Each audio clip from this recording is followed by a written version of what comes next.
typically your top 5 to 10 candidates are going to be people in your own network. Do you think that somebody can be a sales leader if they haven't sold before? If they've never sold before to like customers? Yeah. No. As my scope has grown and I've taken on teams that I'm not an expert in leading, having a recruiter that has expertise in hiring for those functions is really, really helpful. If your team knows that, it's almost more motivating in some ways. Typically, the 2 things I'm looking for is motivation and coachability.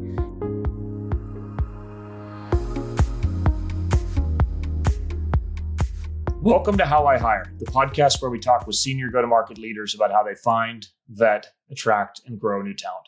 Today, I'm joined by Josh Roth. I've known Josh for a number of years. I think we first met when he was SDR leader and really catalyzing that. And I was trying to stop it with stopping emails with Gated.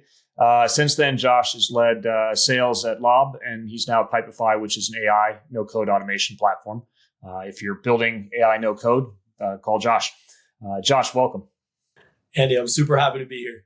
That's awesome, man. Hey, well, maybe we kick it off just like as you think about building out the people underneath you and hiring them, like when you need a new role, how do you start thinking about that role? I think that the first place I always go to is, do I have somebody internal that I could pluck for this role? If I'm doing my job well, to me, I should be able to identify opportunities and growth roles and the people that are candidates to take those roles. So I will always try to start internal, thinking 6-8 months down the road, and then identifying internal talent first. And then if I need to go external, I will. I love that. You're the first person to answer it that way. And I think so deeply about that as well, too. Do you have in your mind, you're like, here are the people I know that are ready for the next challenge, and here are people that maybe aren't. And so you kind of know where you can stretch somebody a little bit before you even do it. Exactly. And if I'm doing my job well and developing the right people, then I'm already having these conversations with these people around where do they want to grow to. And as the team grows, where can I kind of place each person? Kind of thinking about how can I tailor the role and the responsibilities to the person, their growth path, their aspirations, as opposed to vice versa. Yeah, that is so powerful. I think the exact same thing. And I think if your team knows that, it's almost more motivating in some ways.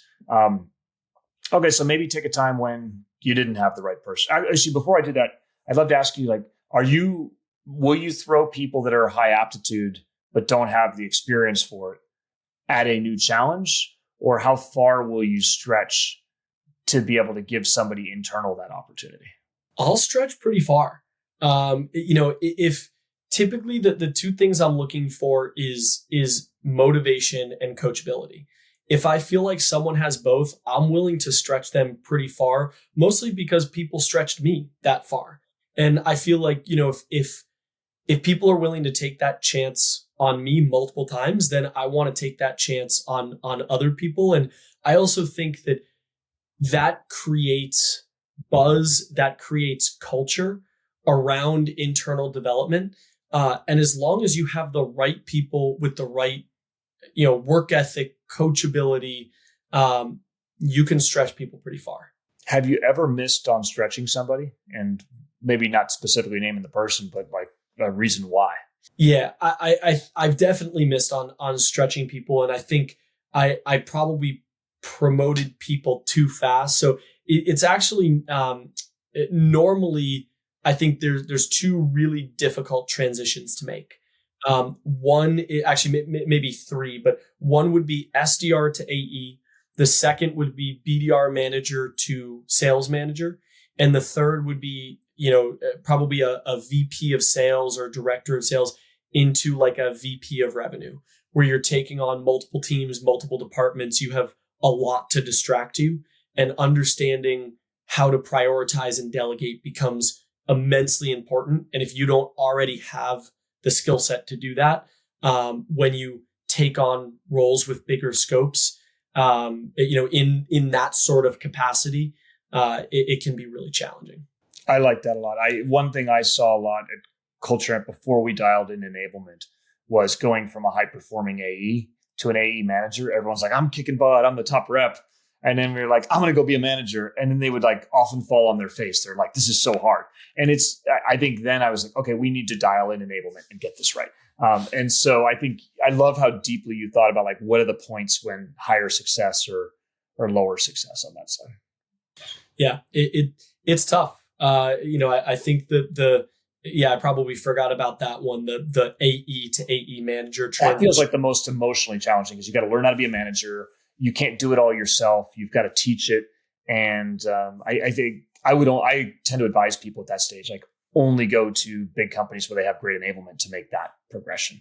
Yeah, I would also encourage, with people making that transition, really understanding why people want to move into AE management as opposed to being, growing into an enterprise or strategic AE.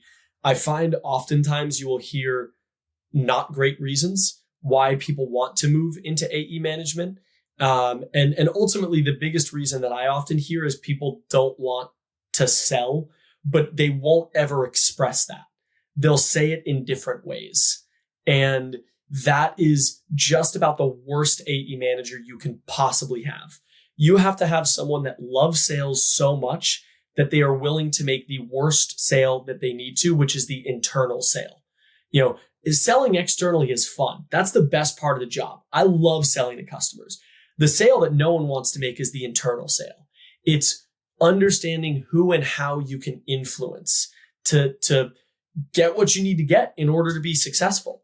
Whether that's strategic, whether that's resources, whether that's help from another department, that's the sale no one wants to make.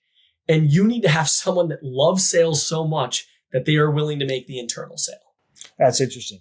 I've always been on the camp that I was never good at the external sales, but I love the internal sales. And so I've run teams, but I've never sold. So I have mad respect for the people that do. And I think that's an interesting one too. Do you think that somebody can be a sales leader if they haven't sold before? If they've never sold before to like customers? Yeah. No. Okay. I agree.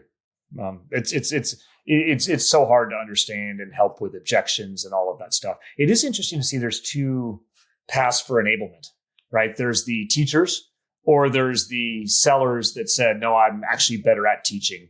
And I've actually seen both work, but I'm curious if you have any theses on the enablement side as well too. I think if you have a passion for teaching, coaching, consulting, I would even put in there to an extent, I think you could be a really good enablement leader. And I've seen it both ways. That, one of my favorite enablement leaders was an enterprise AE.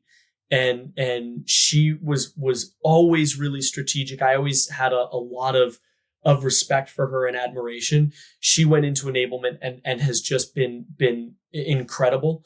And I've also seen one of my favorite enablement leaders from WalkMe was a little bit more consultative, but he had great experience at Oracle leading their field sales team. And, I think understanding how people learn that's a skill in and of itself. And if you have that skill, I think enablement could be a great place for you. I agree. I think enablement's actually really, I got to really appreciate it when I kind of dove deep into it at Carta and really learned it as well too.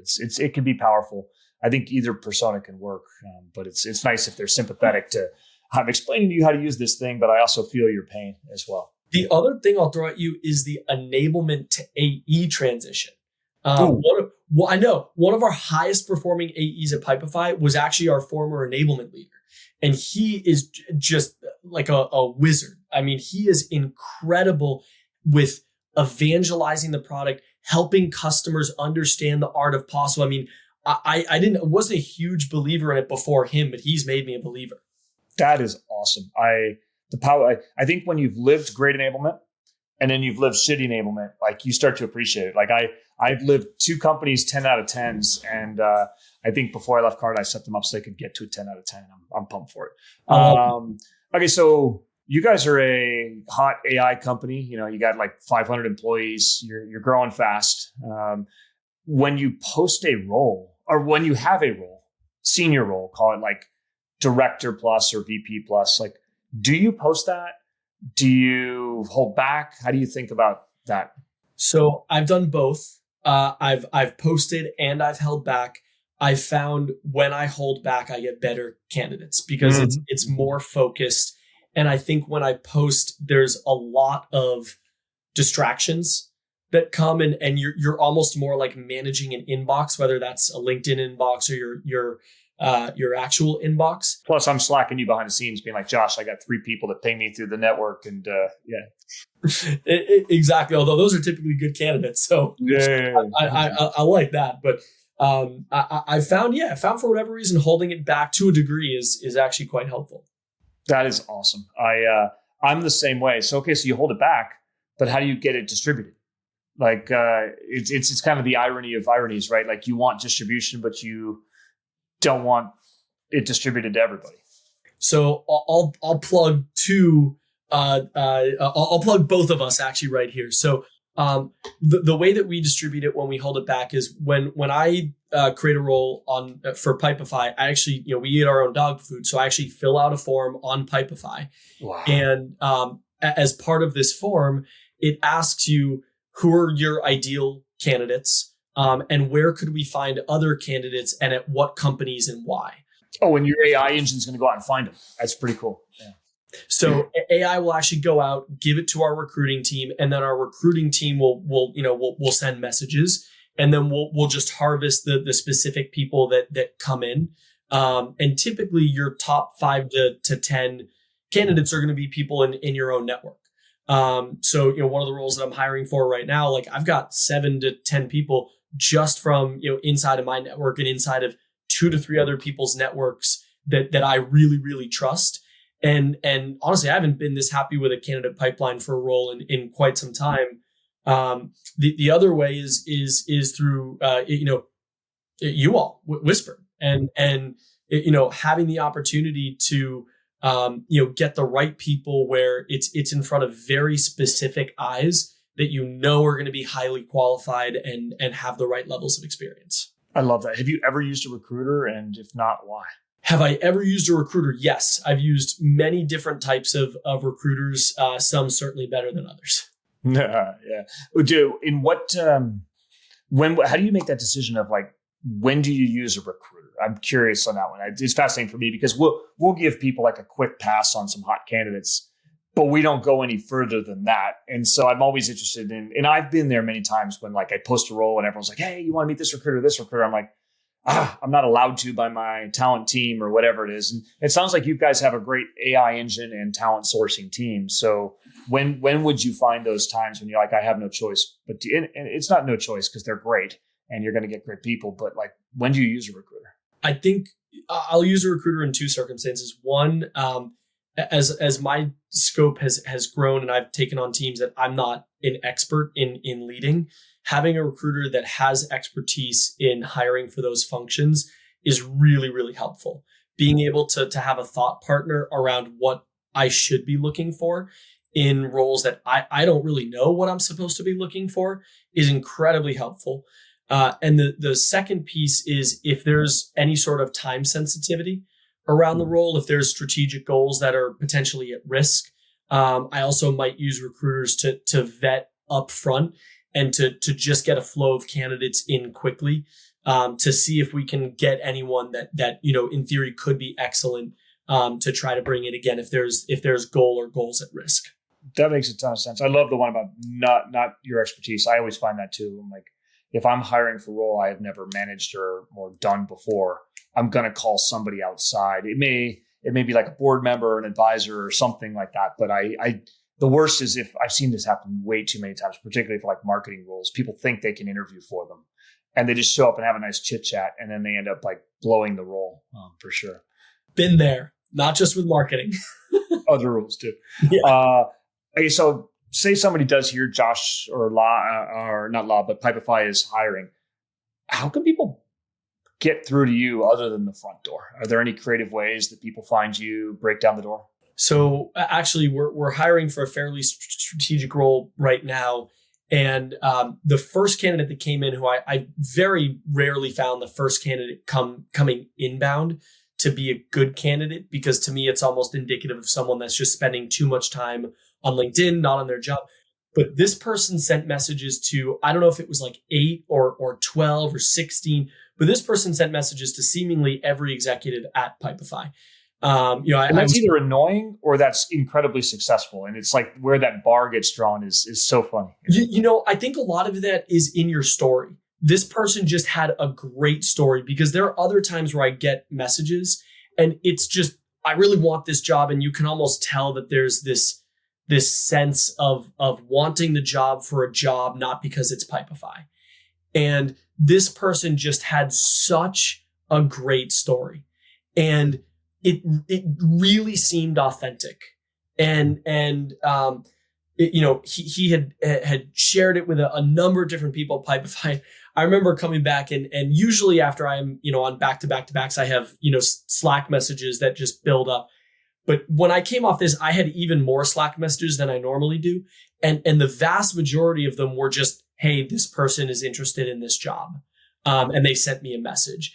And I really appreciated that they didn't just focus on executives. They focused on, it was clear they built out kind of a map of the team and went to the team too. Because I was getting it from our AEs, I was getting it from our SDRs, and I was like, okay, that's really cool. Like, this person didn't just go to the executives that they felt could have maybe a stake in their hiring. They went to the team that they would actually be working with and some partners of theirs, their day-to-day partners. And I thought that was a nice move. I really like that one. Everyone's always like, I got to find the hiring manager. I got to ping the hiring manager. I'm like, the hiring manager is on Slack with whoever you talk to in that company, right? So if you talk to an AE, they can Slack the CMO and be like, hey, Mr. or Mrs. CMO, like, I met this really great person. I had a nice chat with them. And so I did that a lot when I was like earlier in career. I was like, I'm just going to go meet anybody at that company that will talk to me. I'll impress them. I'll get to know them. And then I'll ask, hey, can you put me in? And this is it. And I'm going to go on like a small tangent here for a second. Like, I think so many people, when they are trying to get hired, they think too linearly in a box, in that they are looking for manager of, director of, they just want leaders. They're not looking for ICs, when I actually believe if you find the right IC with the right influence, that has much more impact than going to a manager of some other function that, you'll probably have some role to play. But for me, I want to hear from my highest performing ICs. If someone is going to be good, I want to talk to them, because if they can make my highest performing ICs' jobs easier, that is my job too. And if my ICs have conviction that someone's going to make their job easier, that's the first person I want to talk to. Dude, I love that. That is the best articulated version of that. But yeah, it's not just anybody. It's figuring out the best ones. I did that where in my last job search, I ended up just talking to like high-performing AEs at these companies. And one guy told me, he's like, our company just did a partnership with Snowflake. It's growing by like 120% a year. I'm like, okay, awesome. Can you introduce me? It didn't end up going anywhere because they weren't hiring for it. But I like those, you can do those things and you can get to them. A big thing I always tell people is have a target list of companies.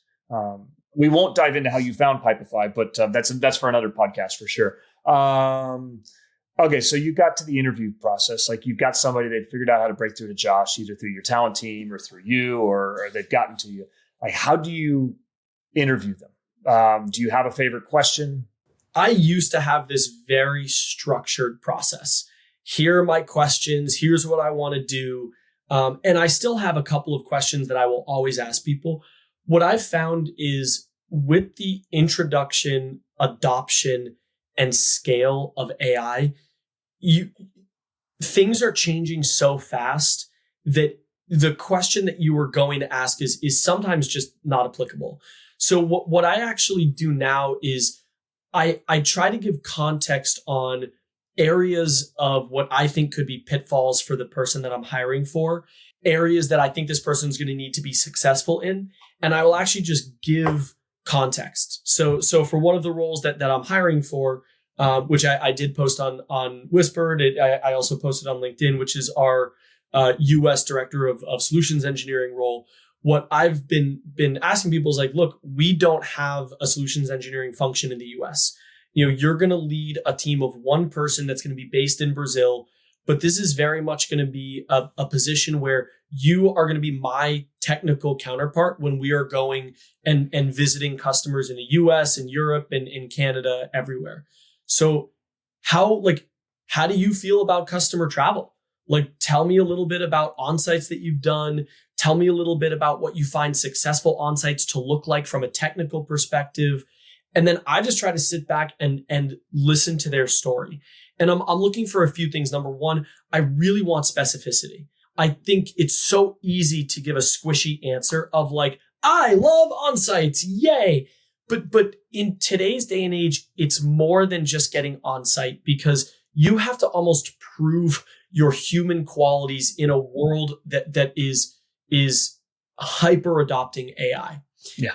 And so getting on site is not enough anymore. It's about being really productive when you are on site, whether that's building integrations, automations, whether that's deploying agents. Like, you have to do something with your on sites. And so that's what I want to hear. I want to hear, what have you done specifically at your on sites? Give me stories, and I'll take this a level deeper. An on site that I felt was not very successful was actually one that I did recently.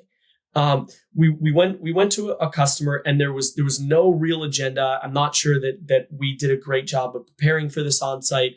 We took the customer to lunch. It was fine. Like, it was our first on-site with this customer. So it's better than nothing, right? But we could have done so much more. And compare that with an on-site that I did last year with a customer where we had their entire executive buying team was a part of this. We had one of their CXOs a part of this. We had an entire agenda built out. And the AE was so meticulous that where we went out to dinner, he had actually planned who was going to sit next to who at this dinner. And he gave each of the stakeholders from Pipefy a specific person who our job it was to walk into the restaurant next to that person to sit next to that person.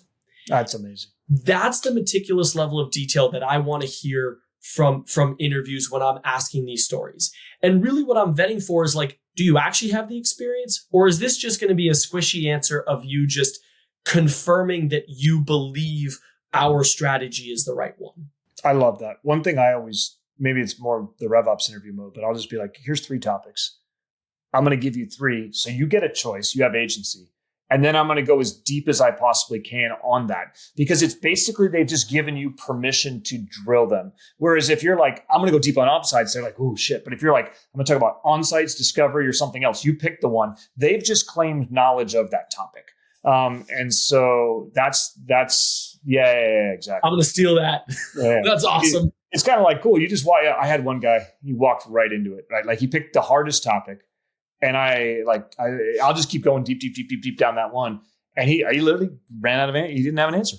And I was like, okay. And so, then we ended up hiring him, and that was a different story. It was not my call. Not my call. Steal that story and end up with him getting hired. No. I told my team not to hire him, but I do believe in letting them make the final call, because they have to learn. Right. Fair. Yeah. Do you do references on people? Oh yeah. Back channel or just front channel? Both. Yeah. Both. I know back channeling. I don't know when back channeling became like this hot button topic. I saw I commented on a LinkedIn post from someone. This was last year. But someone, saying that back channeling is horrible and it's not ethical. And I was like, huh? Yeah. I couldn't believe it. I actually commented saying hey, I will absolutely back channel because I want to know if this person's going to perform. To me, my team holds me accountable to everybody that I bring in. And so if someone is low performing, which causes us to not perform as a company as highly, that is my responsibility. It's my accountability. They get to hold me accountable for that.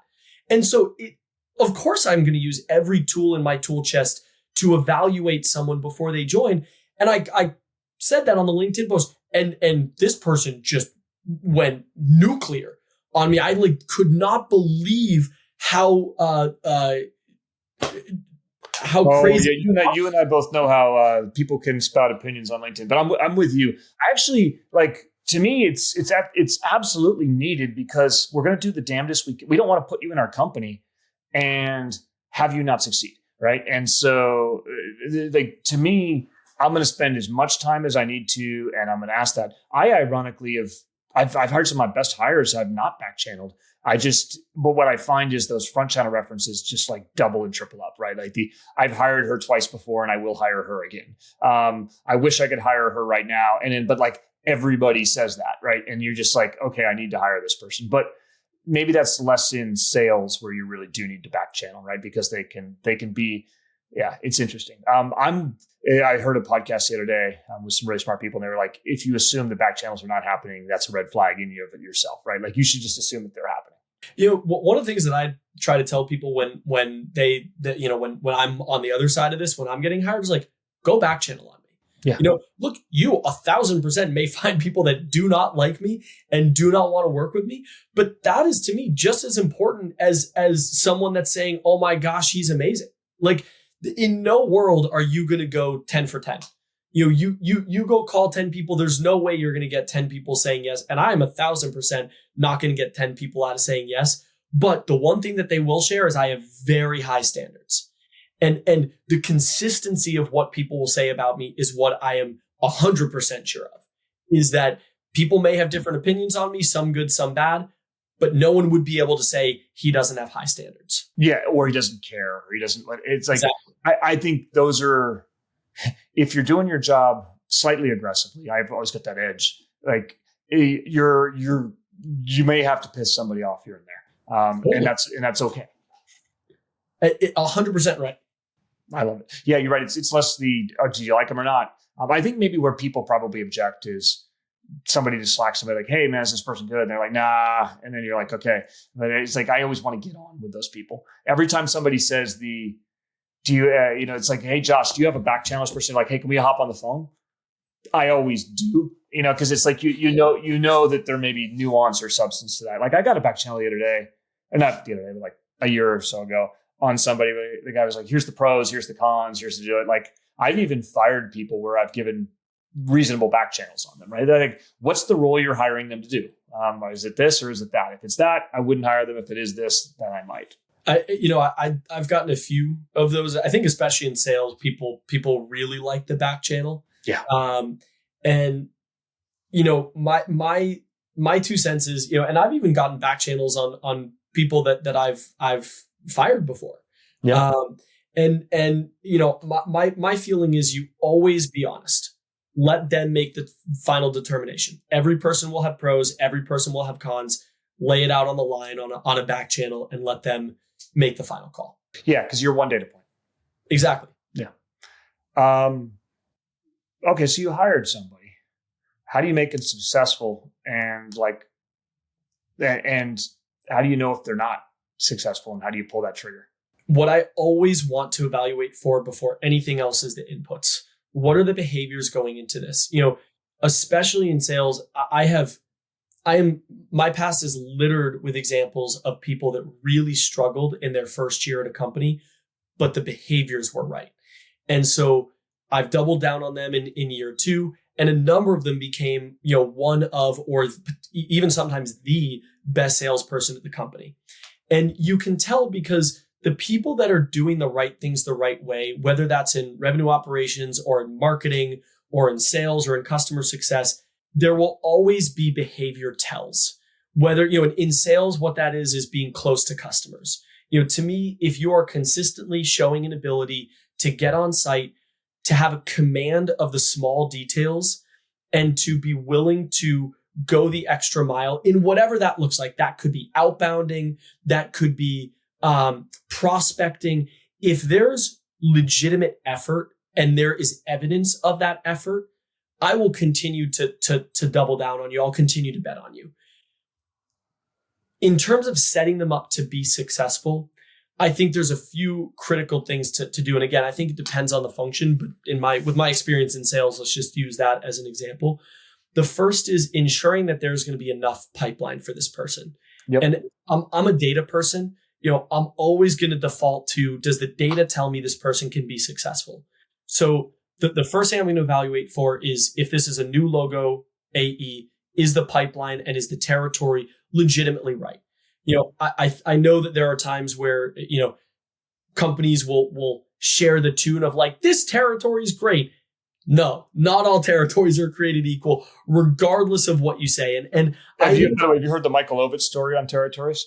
I think he was in New York as a young kid, and they divvied up New York with like 3 of them, and he wasn't there. So he got like north of 96th Street in Manhattan, right? But he turned out to get like one amazing customer that like made it all work for him, right? So it's like I'm with you. The territory design it can definitely disadvantage somebody for sure. I was talking to someone the other day, and it was on an interview, and they were saying, look, I've had bad experiences, like I have gotten fired, and one of the territories he had at one point was like somewhere in Alabama. And he was like, I was calling, catfish farmers. I was like, that sounds terrible. He was selling like software to catfish farmers. I was like, that sounds horrible. Like, I don't know that anybody could make that work. Like, I sure as shit could not make that work. So I think it's just understanding again, like, does the data tell you that you can be successful? If the data tells you that you can be successful, awesome. Now show me the inputs. How many on-sites have you done with customers? How have those on-sites gone? Are you getting on customer meetings with customers? And if you're not, are you spending your time prospecting and being strategic with where you spend your time? Are you tracking champions? Are you leveraging your network to take people golfing? And I think, again, if you're doing all of that and that evidence is clear, then you will be able to set that person up for success. In other circumstances, people just don't want to be set up for success. Mm-hmm. There was one AE that I hired at one point who I was super convinced was going to be great. Their case presentation was perfect. They're actually the only person to correctly identify the economic buyer in this case that I've given them. And I was like, there's no way this person won't be successful. We gave them a portfolio of accounts. The vast majority of them were publicly traded companies that were super, super bullish on us. Just didn't make the calls, didn't write the emails. Wow. The updates that they gave me was like, I sent an email to this person. I'm waiting on a response. This is a pipeline opportunity, but I'm waiting on this on summer vacations or whatever. I was like, so how early with that one did you identify it, right? Because that's always the hard thing. Maybe it's different in sales. I'm always used to, I guess I have I'll lock on to people in the first month, and I try to know by the end of the first month, then sometimes get emotional. But at the same time, it's a gift if you can identify it early to both you and to them. So like how early would you identify something like that? Typically, I have I call it my little like onboarding map, where I list out all of these milestones for different roles. So for a sales related role, on day one, I want to make sure that they are logged into their email, logged into Slack, right? Can you just like communicate with me on day one? Day two, I want them to have all of the tools they need to be successful. Salesforce, Navigator, ZoomInfo, Gong, whatever. By the end of week one, I want them reaching out to customers. So for this person, they had consistently missed. So they missed the end of month one having their first opportunity generated. So that was, to me, a yellow flag. They hit the second month. They did have a deal that they sold, but I had handed that to them. So I didn't really count it. I still counted that as a yellow flag. And then at the end of the third month, we were not in great shape. And so I had kind of identified, okay, we've got problems here. Person A is not doing what the playbook is that's working for everybody else. Why are they not doing that? So, I tried to have conversations and steer it in the right direction, but typically in sales, I find that you're typically going to know by month 3. And if you're going to be a good leader, they really should be out the door at the end of their 6th month if you know in the first 1 to 2. I love it. A boss of mine had the thing is like if you own them at 91 days, you own them, right? Like it's on you. And so I really push that on my team, right? Which I like that. Try to. It's like cool. You 30 days, 60 days. Like, did this work out or not? Because I think it gives people a chance to get back in, wipe that one off the resume, and like start it all over again. Yeah, I think that's right, and I like that. I've never heard that if you own them at 91 days line. I'm going to take that too. I love it, man. We learned a lot today. This is awesome. Thank you. I'm deeply impressed. Like if people haven't met Josh, follow him online. I started following him online, and then I met him too. But like you're really good at growing people. I think you have that outbound mentality which you bring to everything, and like I love how you coach and invest in your people too. So I really appreciate this. This is awesome, man. Thank you. Thank you. Who would have thought? Who would have thought after sending emails and trying to block the emails to be sent, we'd be here? Ah, dude, we keep growing. In 10 years, our AIs will be dueling it out in some fun way. Thank you, Josh.